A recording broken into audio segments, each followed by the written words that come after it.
AVM coaching centre Kotananduru మీ పిల్లల బంగారు భవిష్యత్తుకు భరోసా ఇచ్చే ఏకైక సంస్థ మన ఏవిఎం కోచింగ్ సెంటర్ కోటనందూరు. అతి త్వరలో న్యూ బ్యాచ్లు టెట్ ప్లస్ డిఎస్సి, ఆమ్సెట్, POLYCET, APRJC, Sainik, Navodaya. AVM coaching centre Kotananduru.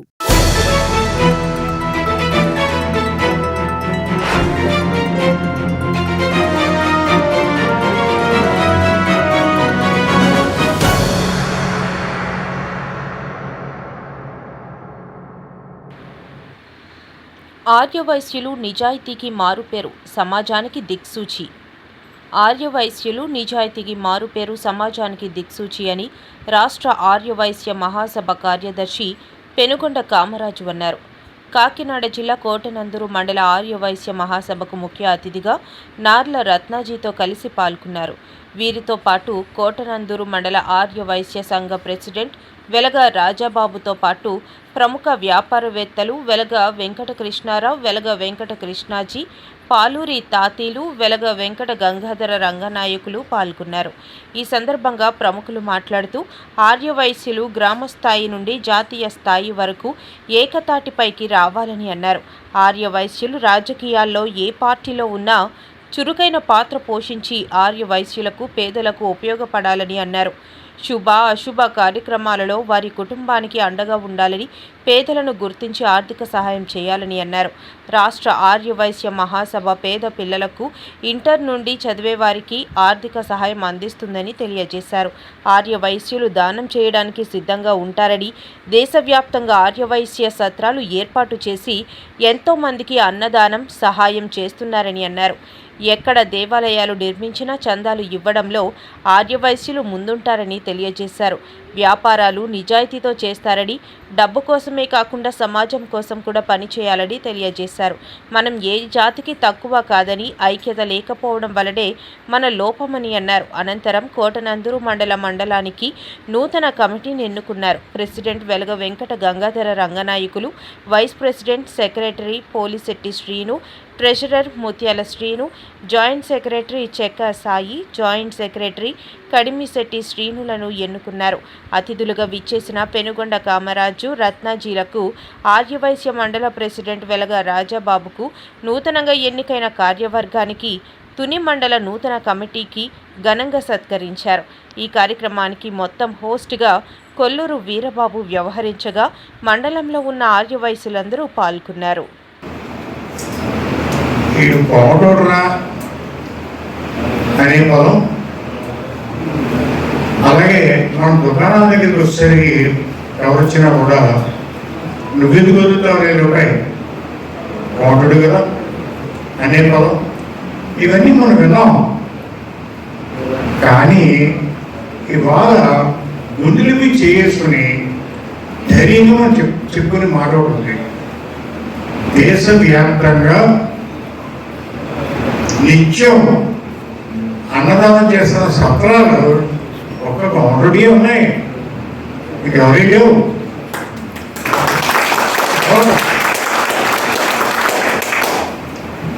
తర్వాత ఫర్ ఎగ్జాంపుల్ అన్నవరం తీసుకుందాం దగ్గరలో. మేము ఖచ్చితంగా ఆర్యవైశ్య నిత్యాన్న సత్రం కరెక్టే, వైశ్యులందరూ అవకాశం ఎక్కువ ఇస్తాం, అది కరెక్టే. కానీ మిగతా వాళ్ళు కూడా ఎవరు వచ్చినా కూడా అక్కడ స్పష్టంగా మనం నిశాన దానం చేయడం జరుగుతుంది. మనమే పంపడం లేదు ఎవరిని, మీరు చెప్తే ఆశ్చర్యపోతారు. అన్నంలో ఉన్న బ్యాంకులు కానీ, దేవస్థానం ఎంప్లాయీస్ కానీ, ఎవరైనా సరే ఇతర స్థానాల నుంచి వాళ్ళు ట్రాన్స్ఫర్ ఇక్కడ వచ్చినప్పుడు, అన్నవరం వచ్చినప్పుడు మొట్టమొదటి వాళ్ళు చేసే పని ఏంటంటే సత్రానికి వచ్చి బాబు ఒక నెలలు మా పోయిన పెట్టుకోకుండా పెడుతున్నాం. అంటే ఏదైనట్టు మాకు మేము చేసుకున్నాం అనేది ధర్మం, మేము చేసుకుంటున్నాం. కానీ ఇతరులు కూడా అంతకంత సాయం చేస్తున్నాం. ఇక వేరే ఒక్కళ్ళ చూపించేటట్లు సంఘాలు ఉన్నాయి ఓకే, ఉన్నప్పటికీ కూడా వాళ్ళు చేసుకుంటారు. కానీ పక్క వాడికి చేద్దామనే ఆలోచన కేవలం మన వైశ్యులుగా ఉంటుంది, ఇంకా పరిగి లేదు. ఇంకోటి చెప్తాను మీకు, మన షాపేకి వచ్చి పూర్వం ఈ బౌండెడ్ అనే పదం ఉంటే ఇవాళ ఎక్కడైనా వింటున్నారు మీరు? లేదే. ఓరించిన వాళ్ళు ఎవరైనా సరదాగా మాట్లాడుకుంటే మాట్లాడదు తప్ప ఇవాళ మాటే రావడం లేదు. కారణం ఏంటి? మనం అంటూ ఒక నిలకడగా నిలబడి ఒక సంఘంగా మారి జవాబు చెప్పడం నేర్చుకున్నాం. పూర్వం తాత ఉన్నాడు, అత్యున్నత స్థానంలో ఉన్నటువంటిది ఎవరంటే ఈ భూమి పైన, ఈ విశ్వం పైన మన ఆర్యవేశులే. అతిపెద్ద మంచి కులం ఏదంటే ఆర్యవేశ కులం. ఈ ఆర్యవేశ కులానికి మంచి పేరు వచ్చిందంటే దాన్ని పూర్వం నుంచి కూడా మన పెద్దలు మంచి పేరుని అలా కొనసాగిస్తూ ఇప్పటివరకు కూడా ఎప్పుడు ఏ పేరు మంచి పేరు చెక్కు చెదరకుండా మనం కాపాడుతూ వస్తున్నారు. దీన్ని మనం కూడా కొనసాగించాలంటే ఎన్నో కులాలు ఉన్నాయి, అన్ని కులాలకి సంఘాలు ఉన్నాయి, వాళ్ళ ఐక్యత ఉంది. ఏదైనా సమస్య వస్తే కలిసికట్టుగా పోరాడతారు. అలాగే మన ఆదివాసీలో కూడా మనకు కూడా ఒక ఐక్యత ఉందని చాటి చెప్పాలంటే మనం ఐక్యత రావాలి. ఐక్యత వచ్చి ప్రతి ఒక్కరు కూడా మనలో ఏ ఒక్కరికి సమస్య వచ్చినా అందరి సమస్యగా భావించి మనం ముందుండి నడిపిస్తే అదే ఒక టీం, ఒక కమిట్మెంట్, ఒక సంఘం ఉంటే దాన్ని అంటారు. కాబట్టి ఈరోజు ఇప్పటివరకు చేసిన పాతదేమికి నా ధన్యవాదాలు తెలియజేసుకుంటున్నాను. అలాగే కొత్తగా ఎన్నిక కాబడుతున్నటువంటి ఈ టీం కూడా నా శుభాకాంక్షలు, నా ఆదివాసీ చెప్తున్నాను. ఆ టీం కూడా నిర్ణయించిన తర్వాత ప్రతి ఒక్కరు కూడా మనందరికీ కూడా చేయూతనిస్తూ అందరికీ తోడ్పాటుగా ఉంటారని చెప్పి నేను కూడా మనస్ఫూర్తిగా భావిస్తున్నాను. అలాగే ప్రతి ఒక్కరికి కూడా నా ధన్యవాదాలు తెలియజేస్తున్నాను. మన వైశ్యులు ప్రముఖుల పిలుపు మేరకు మన మండల వ్యాప్తంగా వచ్చిన ఆర్యవైశ్యులందరికీ నా ధన్యవాదములు. ముఖ్యంగా మన రాష్ట్ర ఆర్యవైశ్య మహాసభ సెక్రటరీ గారికి పెనుగొండ కామరాజ్ గారికి, తుని మండల ఆర్యవైశ్య అధ్యక్షుడు నామరత్నాజీ గారికి నా ధన్యవాదములు. తర్వాత మన కోటనందూరు మండల ఆర్యవైశ్య మాజీ అధ్యక్షుడు రాజబాబు గారికి, మన వరలబాబు గారికి, వాళ్ళు తాజీర్ గారికి, మా చిన్నగారి రంగనాయక గారికి, కృష్ణారావు గారికి అందరికీ ధన్యవాదములు.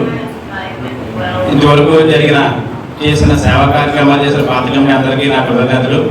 మరి కొత్తగా మనం ఎన్నుకోబోయే కమిటీ అందరికీ మన వయసులో అందరినీ ఆదుకుంటారు, పేద వయసులో అందరినీ ఆదుకుంటారని చెప్పి మనస్ఫూర్తిగా కోరుకుని సెలవు తీసుకుంటాను. జైవాసి జైవాసి. నీళ్ళు రాజబాబు గారు నేను జర్నీ చేయడం జరిగింది.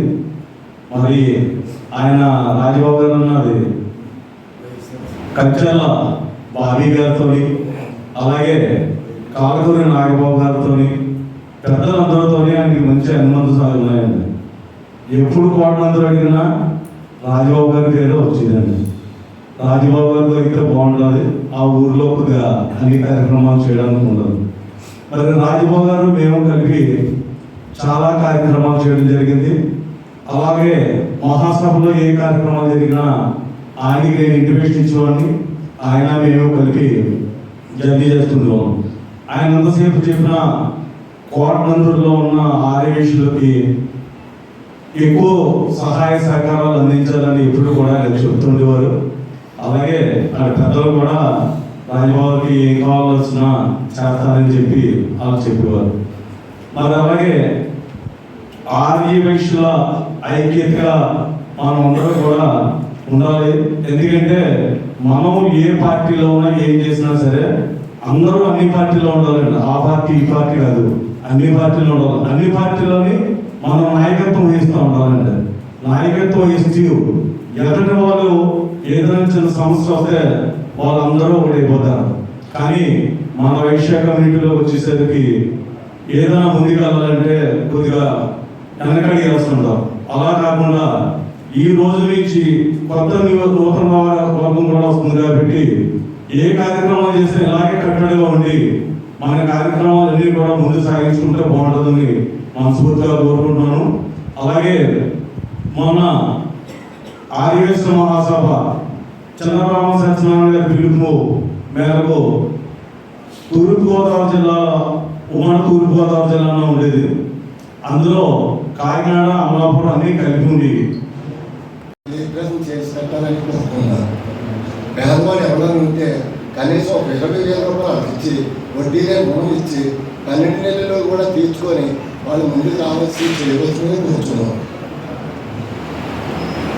వీళ్ళందరూ నెంబర్లు తీసుకొని పల్లెటూరులో ఉన్నాడు. ఇప్పుడు టౌన్లో 10 ఇళ్ళు ఉన్నాయి, పల్లెటూరులో 1 ఇల్లు 2 ఇళ్ళు ఉన్నాయి. వాళ్ళ పరిస్థితి చాలా